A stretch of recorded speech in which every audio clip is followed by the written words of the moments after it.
Fayyaa jirtu nagaa keessanii jecha baajaajii marsaa ja'affaa baasnee jirra. Abbaan carraas dhufee jira. Lakkoofsa meeqa akka kutee fi eessatti akka kutee birri meeqaan akka kutee isumarraa dhageenya. Gara isaatti sin dabarsaa jechuudha. Maqaa isaarraa kaasee waan jiru sitti himu maqaa isaa gaafadha. Maqaan keenya jedhama. Maqaan koo Tamasgeen Kabbadeen jedhama. Maqaan isaa Tamasgeen Kabbadee jedhama. Eessa kanatti jiraattu? Asaanuu magaalaa Mattuun jiraadha. Magaalaa Mattuu jiraata jechuudha. Eessatti kuttee? Asuma dhufee iddoodhuma kana dhufee isa darbee lakkoofsa meeqatu bahe marsaa shanaffaanii jedhee gaafan gaafadhu lakkoofsa 3,100 meeqanaan jedhanii shibakka naan baane jedheen lakkoofsa sammaa marsaa ja'affaa gaafadheen ishee achi lakkoofsa 322 kutadheen bahee qarshii 200. Kana fakkaataa marsaa torbaffaa itti fufnee jirra. Carraa gaarii isiniif haa ta'uun jedha. Atis baga gammaddee. Gammachuu akkamitti dhaga'ama?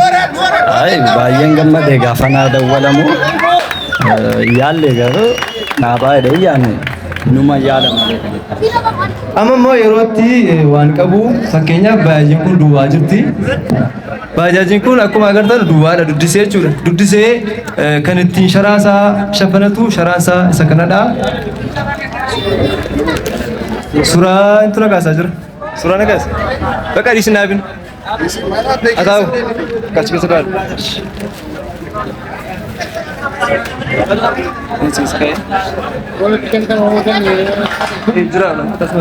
Akkuma kana baajaajiin kun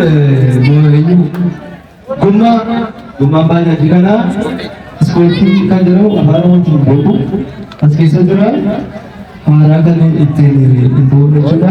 Sadarkaa keenya irratti carraa gaarii yoo ta'u marsaa torbaffaa itti fufneerra warri ollaa irra jirtanus warri lafti daawwataa jirtanus warri fageenya irra jirtanu teelegiraamii koorratti birrii 200 galchuun iskiriinshootii godhanii argitu.